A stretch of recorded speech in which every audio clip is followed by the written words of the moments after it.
I'm Kate Tuttle. I'm president of the National Book Critics Circle. I'm a book critic and essayist, and I'm in conversation today with Victor LaValle, and I'm going to let him introduce himself. My name is Victor LaValle. I'm the author of 7 works of fiction and 1 comic book. The most recent book is this book here, The Changeling.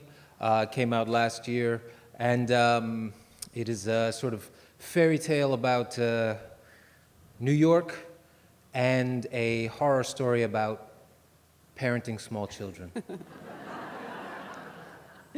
There's I'd love to jump right into the parenting part. I think the parenting part, the fairy tale aspects and the parenting aspects, of course, go together. As any parent knows, Mm-hmm. we tell our children fairy tales, we read stories from fairy tales, and we sometimes imagine ourselves in them. Yes. I wanted to know if you wouldn't mind reading this little section about being a new dad. Oh, yeah, sure. And I don't mean a new dad in the sense of having a new baby, although I do mean that, but also I mean not like the old dads.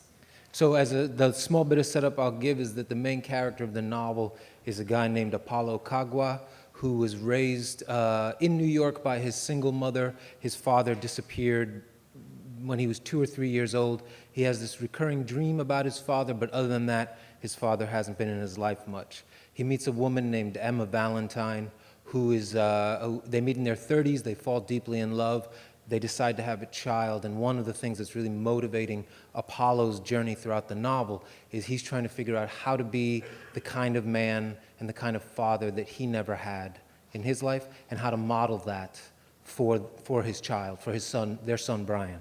So this is just a small part. Apollo had become one of those men, the new dads, so much better than the old dads of the past. New dads wear their children. New dads change the baby's diaper 3 times a night. New dads do the dishes and the laundry. New dads cook the meals. New dads read the infant development books and do more research online. New dads apply coconut oil to the baby's crotch to avoid diaper rash. New dads bake sweet potatoes, then grind them in the blender once the baby is old enough for solid foods. New dads carry the diaper bag, really a big old purse, without awareness of shame. New dads are emotionally available. New dads do half the housework, really more like 35%, but that's still so much better than 0. New dads fix all the mistakes the old dads made. New dads are the future, or at least they plan to be. But since they're making all this shit up as they go along, new dads are also scared as hell.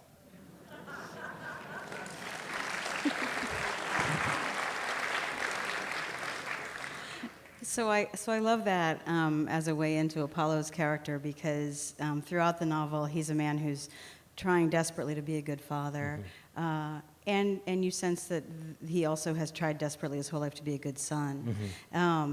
And I'm wondering, I mean, I know there are parts of the book that are somewhat autobiographical. Apollo's mother is from Uganda, your mother's from Uganda. Without getting too personal, how much were you working out your own father-son stuff? Oh, it's completely autobiographical. I mean, I know different writers have different feelings about, oh, I don't want you to read me into this, blah, blah, blah. But I have always taken it for granted that it's just me.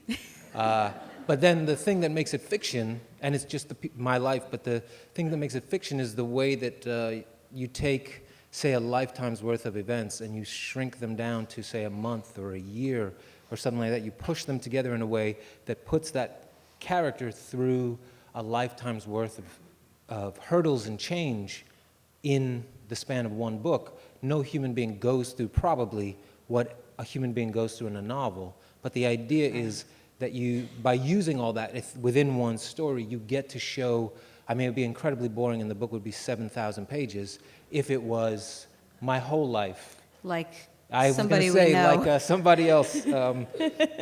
But and I don't have the patience for that, that method of writing. So I definitely took all those things and put them together. But I will say one thing that was nice about writing the book now, I'm 46. I think if I'd written this book when I was 26, when I was still, for lack of a better term, like, I mean, I'm still working it through. That's a lifetime project. But if I was still sort of like angry at my dad and in a way that was still sort of my adolescent self, and if I hadn't become a father, if I hadn't become a husband, all these things that I think in one way or another forced me to mature, hopefully. If I hadn't been through those things, I think it would have been a very different book. And like even that passage, I don't think I could have imagined both the glory and the ridiculousness of being the new dad until I had been the new dad. From the outside, I think I only would have looked at someone like Apollo as he's such a good guy, he's doing so great, let's give him all the medals, right? And now, being on the other side of that, I realize maybe one medal, Right. And then his wife should have a couple. Yeah. Usually twice as many. At least. I think that's the At least. ratio.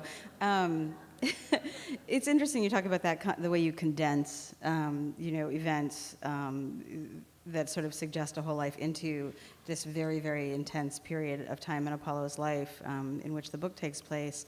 And fairy tales also kind of condense quite radically. Yes. And I'm interested in some of the fairy tales that are in the book, kind of woven in as source material, and in particular one that is not an old fairy tale, but the Maurice Sendak book. For sure. It is called Outside Over There. Yes. And it's about a changeling. Yes. When did you encounter this book? Did you read it as a kid, or did you? No, it wasn't out till the 80s, right? Yeah, so to speak again of what I owe my wife, or the medals that should be hers. So we had our first child is our son, and we were putting together our library of the books that we always dream we want to read to our children, and and I had my books. It was all these old Greek and Norwegian and African fables that I had grown up on. And she had one of the books she had was this Maurice Sendak book called Outside Over There, that had been read to her when she was younger, not a little kid, but when she was younger. Yeah. And the first thing that drew me in was it was signed by Maurice Sendak, and that was sort of cool to see, right? But I knew him from obviously Where the Wild Things Are. I'm actually wearing Where the Wild Things Are socks today to honor him, and also maybe Mickey in the Night Kitchen. I knew him from a couple things like that. So Outside Over There was one of the ones that I had never heard of before. But I started reading Outside Over There, and I was really just this is horrible, horrible, not bad, horrible, terrifying. So tell the story a little bit in brief. The basic idea is there's a young girl named Ida, whose father is a sailor, and he's gone out to sea, and her mother is sitting in the arbor, essentially, you would say, suffering from depression, right? Because she spends the whole book, the very short book, just sitting in this arbor outside. And she has a little sister who she is taking care of because dad is gone and mom is not capable. And so she plays her wonder horn, she calls it, for her little sister. But one day she's not looking while she plays the horn, and through a window, the goblins sneak in and they steal her little sister and they replace it with an ice baby. And the picture of the ice baby is so horrifying. Yes. It's gray and incredibly creepy looking, but at first Ida doesn't notice. She doesn't notice, and she only notices, it gets even creepier because she only notices when it's half melted. So it's just the upper half of a baby, and she's holding it. And then she goes off on an adventure to the underworld, essentially, to get her little sister back. And I was really just your parents abused you by reading you this book. This was a terrible thing they did, But the funny thing was, so I put it away, and I said, I'm never going to read that to our child. And then, honestly, 3 days later, I said, I want to read that one more time. Yeah. And I read it again. And then I started reading it really almost nightly, just to myself. Because I realized it was working through this idea of just protecting someone you love, and the inability for all of us to completely protect the people we love, right? And so then I did start reading it to our son, really when he was a month old. He doesn't even remember the book. So I know I was working through it for me, not for him, But it sparked in me the realization that it reminded me that the original purpose of fairy tales was not to tell stories to children. It was a thing that adults told to each other. If you're going back to the peasants in Germany and Italy and France, in the 1600s, 1500s, they were telling these stories to each other to work through really big questions about how do we work through life, right? And it's only with like the rise, if you look into it, it's only with the rise of like the mercantile class and people who are moving into what would be like the middle class that they repurpose fairy tales and suddenly start having morals. And the reason they have those morals is because they're trying to teach their children how to live like middle class people, right? And that's what we have today, this idea like, I don't know, the modern fairy tale sort of Pixar Disney version of like always do your homework and wash dishes, or like all these things that you just sit there and be like, oh, this is just parents trying to make their kids do their homework. Right. You know, this is not even working through what kids are really scared of. Right, which is Sendak's brilliance, is that he's always Yes. at that level of the pure terror and bewilderment that is being a child. And he acknowledges that it is terrifying, right? Yeah. Like one of the things that was interesting when thinking about, like when we started reading books, fairy tales, especially to our son and then to our daughter, was my mother-in-law was a grade school teacher. She's retired now. But she would have conversations with us about this sort of, the veil of, if you're trying to give a book to a kid that you think the child will actually warm to, learn from, care about, you have to kind of get through the shield of parents who are understandably afraid of what their children are actually aware of. Do you know what I mean? So like, she was just saying to me, like, you think you want to like we were talking at one point about writing even some kids' books, and I was saying like, oh, I want to write about like a kid whose like head comes off, and then they this and this and that. And then, and she was just like, you'll never get it past the parents. Right. And it's not because the kids can't take it, it's because the parents can't take it, you know? And that was a really interesting movement into my idea of like, okay, we need to go, for this book, I need to move back into the place where fairy tales were about like the soul deep fear.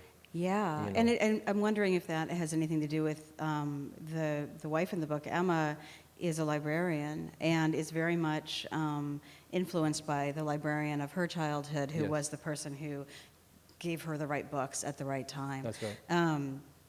But yeah, parents get in the way. Well, but it's not, you know, I think the other thing as a parent who gets in the way constantly, I know it isn't out of, like I used to think, I think before we had kids, I thought that kind of thing came from like, oh, you meddle too much and you're too hovering. And of course, all those criticisms I know they're partly right. But it's, at the heart of it is still just like, I want to keep this kid safe. I don't want this kid hurt. I don't want, you know, all this. It's still fear. It's fear. It's parental fear. Yeah, and the hard thing is, I think the hard thing for me to still, on a day-to-day basis, for me and my wife to wrestle with is like, you can't protect them from all of that. Like, you just can't. And that nothing is more sort of terrifying as a parent that to have to acknowledge that, like, I'm going to say 100 times, stop at the corner. We live in New York City, so we've trained them. Those kids know, stop at the corner, turn around, look to me or my wife, and be like, stop, like this. And we go, yeah, you stopped, that was great. And then one of those times, you know what I mean? You just can't know. But that anxiety about not knowing how you can protect, how many ways you have to protect them is the thing that makes you sort of overprotect them, say, or even just work against. I'm just a kid who grew up in like the 70s in New York. We were not protected at all. Right. And that was terrible. Like a lot of things Right. that should not have happened to me and my friends happened to me and my friends. And what's funny is now people will say, well, you know, I survived. Yes. And I'm like, yeah, you survived. You're here to tell the tale. Yes. The kid who, you know, was riding his bike in traffic and didn't survive isn't here to tell the tale. Well, and also even to say, like, imagine anything else where you say, like, the highest compliment you can pay to an experience is I survived it. Like, that is not a high bar. Yeah. Do you know? No. Like, I thrived would be the thing you want people to say, but nobody says that. They just be like, you know, I got hit with a brick. You can get hit with a brick. Well, also in this book, you have really some of the worst parents in the world in this book. I mean, you have people who try to kill their children. You have people with, and not because they're evil, but because they're really beset by serious mental illness. Yeah. How did you do research into postpartum or into parents who kill their children? I mean, how did that? Well, so I apologize. I do. I mean, maybe for all my flippancy about like it's all autobiographical, I feel like there's a point at which I realize I maybe stop. I do pull down the veil a little bit, right, for the sake of whoever.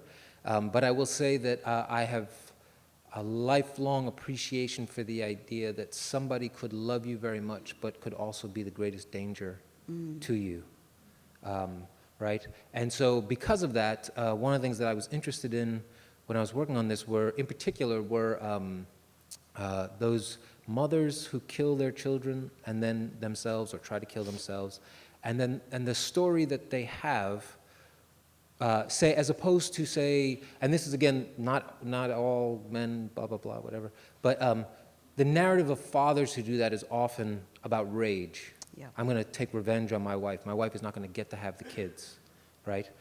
The narrative of many of the women who do the same thing is, I was trying to protect them. Right, they call it altruistic killing. Yes. Yeah. And I had a real interest in that and empathy for that perspective, particularly because of the ways that that kind of woman is never, ever, ever empathized with. She is almost always a monster, right? And I knew for whatever reasons I knew, it's not as simple as that. And that people can go through places where they become essentially not themselves anymore. And when you are no longer who you normally think of yourself as, you can do some truly terrible things, you know. When the book came out, did you have people come up to you at readings and share stories along those lines? I mean, it's so personal, and it's so seldom discussed. Even the most garden variety postpartum depression is seldom discussed. But once the floodgates are open, everybody has a story, and not maybe themselves, but their sister, their mother. Yeah, I certainly had people who wanted to talk with me about that, and also, you know, to be fair, to also criticize me, like, why was I writing about that? Like, who was I to sort of put that in a story? Because I'm just this dude, you know. And my feeling, and also to say, like, so the book is about Apollo and Emma, but Apollo is the person we meet from the beginning, and for a while he's our lead, and it takes a while for like Apollo and Emma to sort of, for lack of a better word, like sort of get on stage together. Yeah. Right. And so there was also a way it said, like, why, like, that experience is so raw, and Emma is the one who seems to be going through that. There's a part of me that would have liked to have known Emma's experience in that. And the truth was, I felt like maybe when I was working on the book, the first issue was I was trying to write about Apollo's journey as this father, and I did have a version of more of Emma's story, but for reasons that I don't want to explain in case people read the book, who haven't read the book, there were reasons I thought, craft-wise, I couldn't really give you as much of Emma, because there were ways that Emma had insights that I thought would change the reader's experience in a way that would limit the mysteries of the book. I don't know how else to put it. It is a book that unfolds along the lines of both the story that's happening and these kind of interlocking fables and fairy tales. And also, I'm struck by how interesting a book it is geographically, because when you read a novel of New York, if it was written anytime between 1900 and 1990, it was set in Manhattan, and if it was published after 1990 or so, it was set in Brooklyn. I haven't read a lot of novels that take place that unfold in Queens and the Bronx and you know, upper Manhattan. Did you feel like a responsibility to kind of tell a different side of New York and really show those places? Oh, not really a responsibility. I actually felt like it was more like I had an opportunity, you know, because it is true that I think Manhattan, Midtown and Lower Manhattan, maybe Harlem, if you think about, say, Harlem Renaissance writers and stuff like that. And then, of course, Brooklyn, because that's where writers go, apparently. And you don't live in Brooklyn. And I don't live in Brooklyn. But so those other places like Queens, where I grew up, it did feel like there are certainly writers who've written in Queens, but I thought it was still new enough territory that I could sort of make it mine.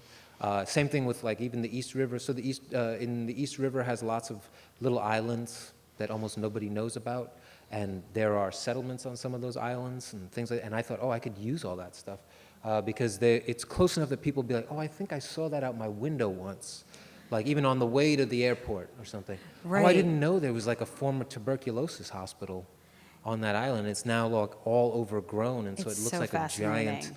like what's that? Not chia pet. It looks like a giant chia pet tuberculosis hospital. I was like, that's amazing, and nobody's used it. I'm using that. It's literally like ruins. It's like the Greek Yes. Parthenon or something, but it's these ruins from buildings that were built in the 20s. Yes, that's right. Yeah, it's haunting. Yes. And I think what it does in your book is people sometimes talk about the technique of defamiliarizing. You kind of defamiliarized New York for me because it just wasn't a New York that I've spent a lot of time in, and I think that's really fascinating. It just made it new. Right. Well, thanks. I mean, I feel like something I do talk to my students about, my writing students, is just this idea of like when you, like another argument for lack of a better term, like diversity in various ways, on a selfish level, is that if you are retelling the same stories that have been told for 100 years or 1,000 years, the hard part is like the amount of ground you have to cover to make it new or fresh is very small, often, or you have to come up with so many backflips to make it feel like a new thing. Whereas I try to just say, like, if everybody's been going right for 100 years, just go left. Like, there's so much stuff there, and Right. that it's waiting for you to sort of fill it in. And that I think, broadly speaking, there are a lot of readers who, if they're led into that new territory in a way that makes them feel like guided instead of just thrown, it can feel like, oh, wow, I want to know that place now. Like actually the most complimentary thing that's happened when I've done readings is people saying like, oh, you know, I went up to Washington Heights and I tried the roast chicken at Malecon, and it is amazing. And I say like, I've done my job, you know. And now go to Queens and check out Queens. And all that, you know. Well, so. Culinary Queens is the one Queens maybe that it's already people famous. tend to know Yes. because of so many immigrants from so many places Yes. opening up restaurants. There's a lot of interesting food in the book. Yes, I'm always surprised. The two things that I'm always surprised are not in stories more are food and jobs. Yeah. Like, unless the book is about the job, I'm always wondering, like, what are the people doing? Like, how did you get this apartment or something Right. like that? You know? Well, it's like when you watch House Hunters. You're it's like, like- how do you have $1 million? Yeah, I mean, at least there, though, you know, like, the name of the thing is like, it is a fantasy about house hunting. So you say, okay, maybe I don't want to know. I just want to see this $1 million mini house, like Right. on top of a mountain or something like that, and that's it. But like in fiction, I'm always confused by like how many people don't seem to have jobs, or the job is just like, oh, they worked in an office, and you go, what? But what do they do in that, you know, whatever. And then the other thing is, I don't understand how people don't eat, you know. And just to sort of say, like, because I love knowing, you know, like one of the great sort of sadnesses of, you know, the sort of homogenization of the United States, it's been said many times, that idea of like when you're on the road trip, it's harder to just end up in a little town and eat the thing that people just in that region eat at that restaurant. But that's one of the joys of life, is finding out how people made a food out of this, and it's amazing. Right. Or you made a food out of this, and it's disgusting. But I tried it, you know, it's fun to try. Like all of that seems like a gift. And so putting it in books, I'm always thinking about that. Well, it gives it that texture of real life. Yeah, I think so. Which again, in your book, like real life is playing against fairy tales. Yeah. One of the other sort of big thematic fairy tales that runs through the book is this Norse fairy tale about a boy who defeats a troll. I mean, you said you grew up reading those? Yeah. Like your mom gave them to you, or where did you? You know, so... Because in the book, there's like this long kind of like multi-generational Norwegian family story, but you're not Norwegian, so No, I'm not... What attracted you about, what did you like about those Norse fairy tales? Well, number one, they're super weird and violent. Yeah. Right? And that spoke to my heart as a super weird and violent child. Yeah. And I loved, so the one thing is, so my mom was a secretary her whole life, and not a terribly bookish person, but she saw that she had a bookish child. And so to her complete credit, what she did do was, like, she would buy me comic books when we were at the candy store on the spinner rack. When we were at the supermarket, she would buy me mass market paperbacks, and like the choices of mass market paperbacks back then in the 80s, it was either spy novels or thrillers, which often had like guns and stuff like that. My mom wasn't going to get that for me. Romance, which often had like two adults, like this. My mom wasn't going to get that for me. Or horror was really big. That was the big rise of 80s horror. But 80s horror mass market paperbacks often just had like a weird cat or like a house. A door that you could jar, open, Yeah. And this was even before the days where you, like later on, where they would have the cut and you would open the door and inside would be a desiccated body. They hadn't done that yet. And so horror was the only thing that I could get her to buy. Like I could secretly get her to buy. So again, sneaking it past the parents. Exactly. And then from the library, she would just get me, I would be drawn to those things, and she'd be like, okay, let's get those. And then when they had library sales, she would just buy them for, a quarter or $1 or whatever. And just kind of, I think in my house, the general idea was like, if I was reading, like I wasn't a hassle, right? Like Absolutely. the way, that I feel like is a parenting truism. Like if you can do that by yourself, great, right? I can do something else. And then also, if I'm honest, like having a book up in front of you is a nice shield, right? So like even if the rest of the house is chaos, you put that thing up and people just kind of leave you alone. And that was really something great for me that I learned. But I was drawn to those books in particular. Like I always mess up the name of the couple who did it. I can't remember how to pronounce it, but they did this wild book of, they did Greek myths, Norse myths. Is it Dallaire? Dallaire, that sounds right. I'm not sure that's how it's pronounced. Let's go with it. Let's go with that. I've but stared at the book for years. And they do they wrote them, they did their version of the myths, but they also had one of the couple also illustrated them in very vivid and sort of like frightening looking ways, and I just adored that. And then I do think in a way. Growing up where I did in Queens, I grew up in Flushing, Queens, and the bragging point at that point was that it was the most ethnically diverse place on earth, at least at that point. It's not so much anymore. Jackson Heights is probably more diverse now. But what that meant is I had a friend who was, I had Scandinavian friends, I had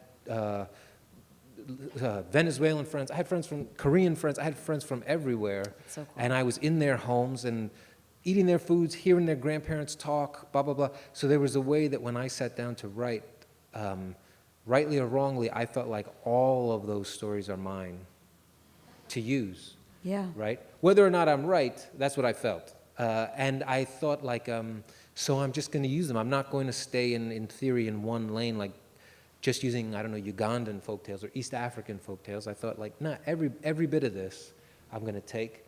And then the way I'm going to try to justify using it is that I'm going to hopefully use them in the spirit that the stories were told by the people who told them, and then still morph them through my like sort of American brain that just, America devours everything. It's like the English language. It devours everything and reuses it for its purposes. And I thought like there's a good version of that sentence, right? It's and I hoped it's syncretic. Yes, thank you. That's the wholesome word to describe cultural blending, as opposed to just appropriation or being a steamroller. Yes.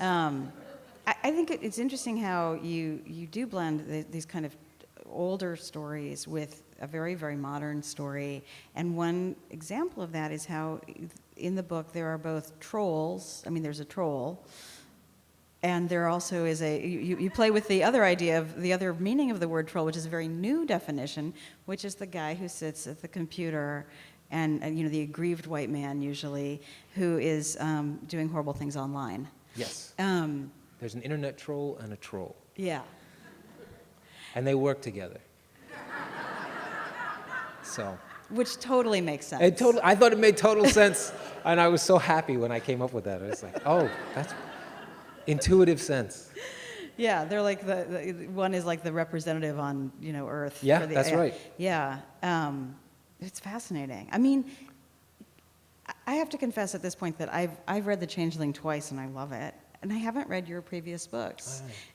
Is this the most sort of magical or supernatural book you've written? No, so my whatever journey as a writer Yeah. was. So I grew up, as I said, reading comic books, horror novels, and classical texts as well. But those were the things that were a part of me, and that's what I loved.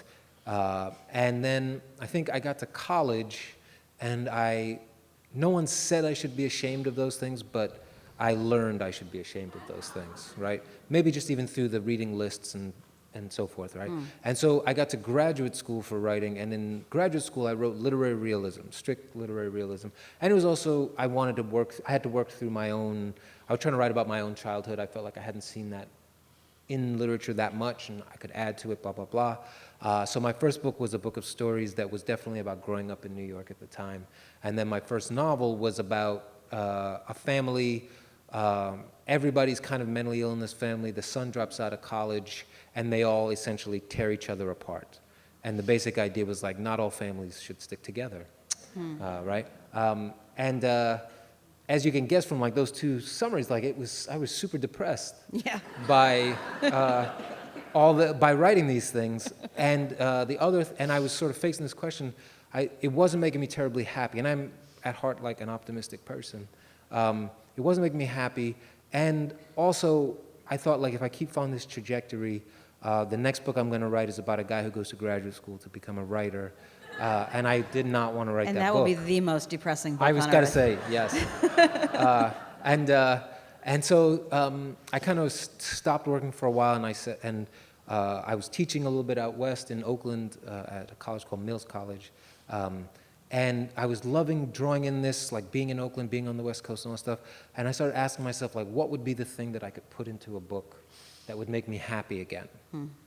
Just enjoy writing again. And immediately I thought, monsters. Nice. If I could put a monster in my book again and feel confident in that, I could write again and feel good about writing. And so I wrote, the first book I had that was this split from pure literary realism was a novel called Big Machine. And that one was kind of it was about black cults living in the Northeast Kingdom of Vermont, who then go out to Oakland and start blowing up Oakland, and all because they have competing sides who believe they're hearing from God about what should be done with the United States, and then it turns out one of them is right. Wow. And then there's monsters, and then at the heart of it, there's just this couple who are falling in love who shouldn't, right? So then that was I felt like I really hit my stride, That's great. there. And so that, from then on, I think was when I started, it's the work from that point on. Big Machine, then I had a novel called The Devil in Silver, and then a novella called The Bout of Black Tom, and now this. And each of those has been called literary horror, which I've taken to mean people who don't want to say that they like horror. But so if they put literary in front of it, then they don't have to admit that. Right. But as I see it, it's horror, because horror is, Beloved is horror. It's a ghost story. Horror is beautiful because it is an expansive term. And it can cover every other genre. Essentially fits in horror, if you let it. But I think people hear that word or that term and they just viscerally go I can't. And I say, you like Henry James? Right. I promise you, he's in there. You've got some little call-outs in the book to various Yes. other writers. There's is the boat called Mary Cat? The boat is called Mary Cat because I From love Shirley Shirley Jackson. Jackson so much. I think that's beautiful, and the idea that a genre like horror, that a label like horror is seen as somehow down market or embarrassing is just so crazy. And it's similar to, I think, it's similar to what we do to comic books with kids. True. You know, I mean, reading is reading, and stories are stories, and some comic books are beautiful and incredible. Well, sure. I mean, but I would also say that, like, sophistication is not. I mean, I think the bigger issue, at least for me, is that sophistication is not exclusive to a genre. Yeah. Right. So that, I mean, there's tons of literary realism that is simplistic, flat, moves through pretty standard plot lines, Boring. and does essentially the same thing as simplistic horror, simplistic fantasy, simplistic comics, right? And so for me, I always think the more interesting or more useful sort of distinction is always about sophisticated storytelling versus simplistic storytelling. And if you think of it that way, then the nice thing can be that you can be open to, you know, like a lot of times someone might say, like, oh, I don't usually read this kind of book. And then but for whatever reason, they don't hear a term that turns them off or something like that. Right. And then they read the book, and it is a sophisticated bit of storytelling, regardless of the genre. And they say, oh, I didn't think I would like that kind of thing, but I did. And I always think, like, certainly with The Changeling, I've had people say, like, I never would have thought I'd like a story where, like, there's horror or monsters or fear or blah, blah, blah. And then and they say, but I liked this one, and I take that as a positive in that they took a chance, and then a positive in that it connected. It's a little bit like sneaking those books past the parents, It is, except yeah. you're sneaking it past the critics. And like the internal critic, Yeah. right? Like that sense that all of us, I mean, I feel like I have it. I think to myself, there's kinds of books or stories I just don't read. And then I have to always catch myself and be like, what are you talking about? How can you not read a kind of story? Like, as a human, how could you say that there's a kind of story that cannot possibly speak to me in some way? When, in fact, you say, like, well, a really interesting or complicated or version that sort of touches on something that I can relate to, it'll work on you, probably, right? If you let it. Yeah. There was a critic, I think he was a Canadian critic, called Northrop Frye. Yeah. And he had this term called imaginative illiteracy. And he was talking about this idea that people, when you're from childhood, like I was reading comics and horror, other people were reading 19th century English novels, other people were reading whatever it might be, your parents' mysteries on the shelf, whatever it is. But because you start reading in those genres early, you become really sophisticated about the imaginative leaps required to get into that genre. And as a result, as you get older, when even, I'm sure most people here know that, like, you read a bad thriller, but you've been reared on thrillers, you kind of go, it was a day. Right? Right. And I like that one little thing they did when the character went to Brazil. Well, it's like a bad pizza is still pizza. It's still pizza, right? But if you haven't been raised on thrillers, your thing is just like, who gets tapped for a spy agency? Like, what? You flew there by how? And I don't understand this whole system of blah, blah, blah. And the take from that can be, this is bad, as opposed to, I do not understand, I do not have the imaginative literacy to know how these things are done, so that I know what this writer is actually doing incredibly well. And that can make people pick up a writer who they dismiss because of a certain genre and not understand. Patricia Highsmith or something like that. Someone might pick that up and be like, oh, this is just sort of like cold-hearted Right. and cruel. And you'd be like, well, yes, but this is amazing and funny and disturbing and so complex. But if the person isn't reared in that, they just won't see it. Right. And so I just think, like, that if there's any party that says, like, I don't read a certain genre, it's just worth taking a moment. It's like a gut check to just say, do I just mean that I haven't read in that genre, as opposed to I don't like that genre? Because there's no genre that is uniform. Right, and it's also a little bit it's a little bit like parenting. If your kid says, I don't eat fish, you're like, well, just try this one. Take a bite. And I think, we should all be encouraged to keep trying bites of different things, Yeah. And you have to try, like with that kid analogy, it's going to be like 16 different fish. Right. Before you find that one There might be that fish, one that they okay, like. and now I'm going to give you salmon for the next 18 years. until you hate salmon forever. But I had to do it, you know. So we have about 10 minutes for questions, and I don't know the method. Is there a mic? Ben has the mic. Yes, please stand to ask your question and wait for a microphone to get to you. I think there's a question right here. Hi. Hello. I haven't read your book yet, but I was really interested in hearing you speak about the mother part and the mother killing children. Yeah. And the reason for that, I think you said, was it wasn't for attention. I'm trying to think what. Protection, Protection. yeah. So my question is, did you also look into the Munchausen by proxy syndrome, where mother killed children because they need attention? Isn't that what that's about? I think, yes, I mean, I would say I didn't research enough to be able to say it's just that. Yeah. But what I was more specifically thinking about was more specifically associating with and wanting to write about was more like that, by all reports that I've seen, is a more long, drawn out thing, right? Whereas the thing I was trying to get to was the mother who feels, for whatever, right, like this is not to say right or wrong, right, but the mother who feels there is an immediate threat to me and my children, and that the logic behind that might be, say, I know I want to die, right? But if I'm gone, who is going to love these children as much as me, right? And that there is at heart some truth in that. Right? I would say a lot of truth in that. I'm not saying it's right, but that's what that person might believe. And so the reason for doing this harm is not like, I hate these children, I'm an evil being, I'm a blah, blah, blah.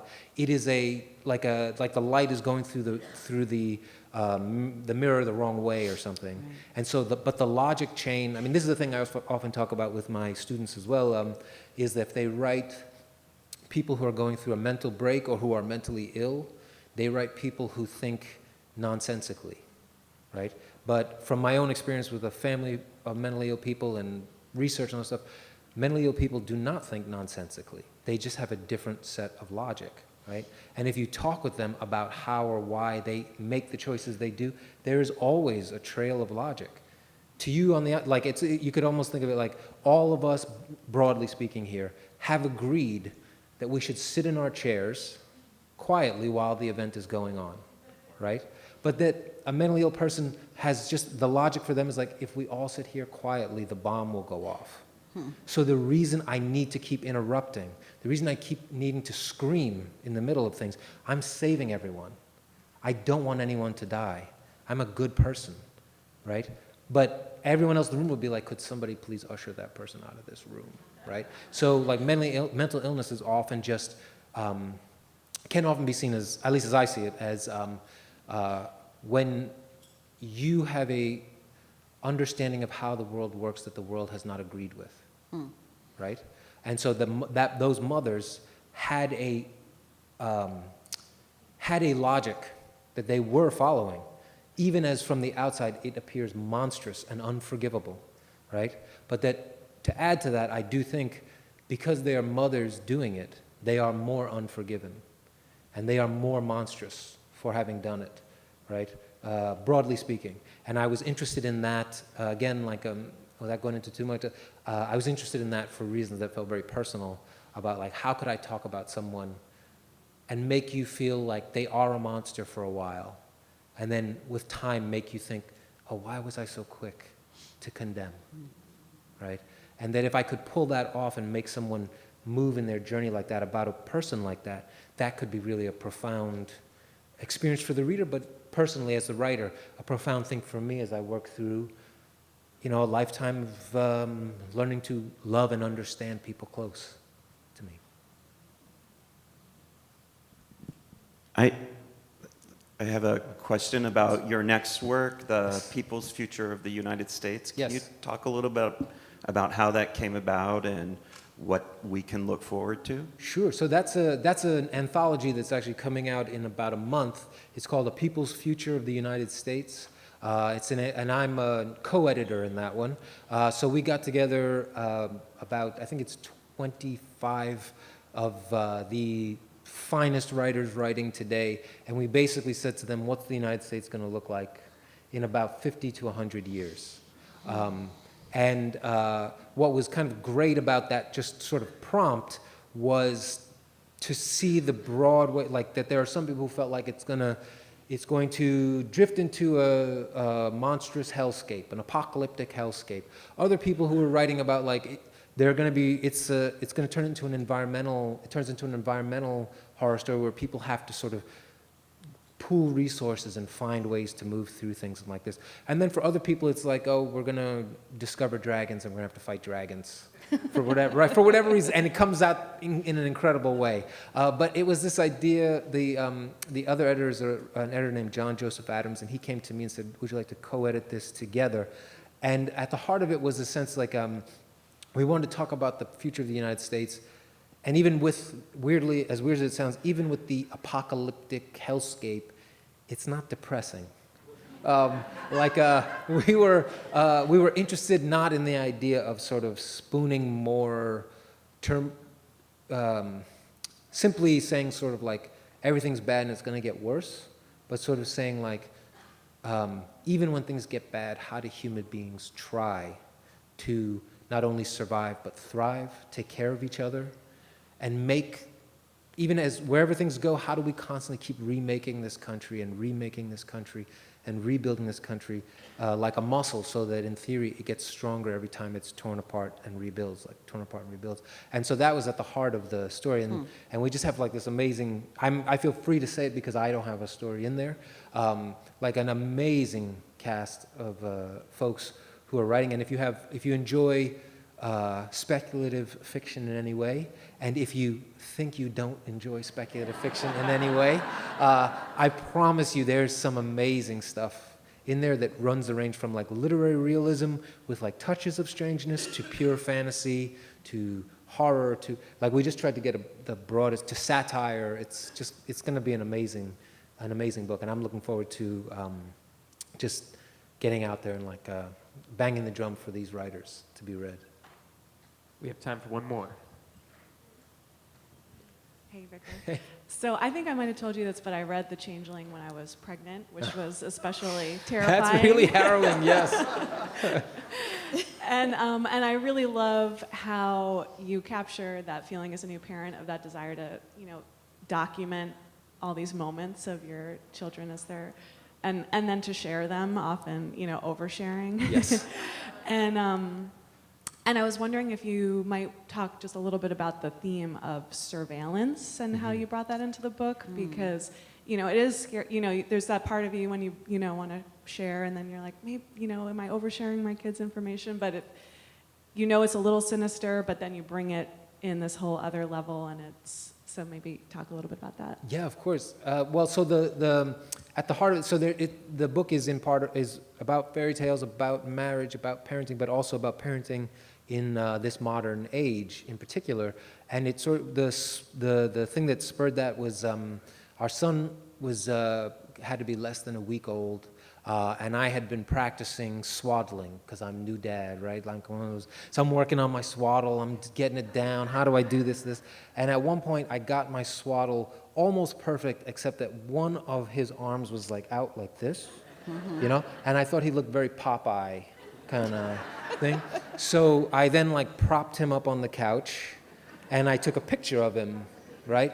And I shared it on Facebook with my friends, right? And I was just sort of like, of course, like bask in the glory that is my son, but really that is me, super dad, right? And I'm amazing, and all these kind of things. I didn't know that's what I was doing, but that's what I was doing, right? And then 5 minutes later, I'm like, I wonder how many likes it's already received. This was pre-hearts, or I would have said, I wonder how many hearts or smiley emoji, all the other things that we have now. Right. I wonder how many likes did I get or whatever. And then I check after 5 minutes, and then I check after 20 minutes. Oh, it's 50. Oh, it's 100. I'm so good. All this kind of stuff. I'm so high on that rush. And then I was like, then I started like looking through the actual people who had liked it, and I was like, I don't know this dude. I don't know who is. I mean, I know him in the sense that we are Facebook friends, but I've never met this person in person. I've never talked with this person. And I started thinking, like, why did I show this picture to this dude? Like, in the park, if this dude asked to hold my child, I would hit him, right? So why did I think I should let him have these pictures? And it started occurring to me, like, we had already, just in a week, or maybe within a month or two, if whoever this dude is, right, like man, woman, whoever, I mean, it was just a whole placeholder person. Within a couple months, this person would know what parks we go to. When the kid got old enough, they would know when that kid goes to school, where that kid goes to school, our son goes to school. They might start to know when we're on vacation and where, because of what I was posting on there and freely giving. And I started to think, like, what if someone on my Facebook group of friends had actual, like, nefarious desires, like to take my child? Couldn't they just show up at such and such park and just wait long enough? Because at some point I'm going to let my son run off because I want to let him experience the world in some way. But now I've invited essentially a vampire into my house. And he's going to just wait, and he's going to pick up my kid, and he's going to run off before I realize that he's run off. And it was me who did it, in part, right? Like, on one level, the idea of like a stranger coming at you, blah, blah, blah, is like the greatest fear, but in reality, you know, everybody knows statistically it's usually people who we know who harm our kids, not people who are strangers. Right. But in this way now, I know so many more people because of Facebook, in theory, know them. And I started extrapolating, like, well, what if there really was like a ring of people who take kids because parents share their information on Facebook? And how terrifying would that be to me? And it started, like, I was just up at night, like, geez, I gotta purge this list, I gotta limit my privacy, but then Facebook doesn't update, and then, oh, you know, for a while it was just like, well, we automatically make your privacy public. They would reset you And they all the reset you time. to I remember public, that, so yeah. it's even like when you're on top of it, Yeah. they flip it on you, right? I mean, I guess more recently they've stopped doing that, but how many, you know, at the time they weren't doing that. And I thought, like, well, if this is scaring me this much, I bet this would scare other people a lot. And then I said, that's a book. That's probably the best place to end. That's a great way. Right? Thank you so Kate, much, thank Victor. you so much.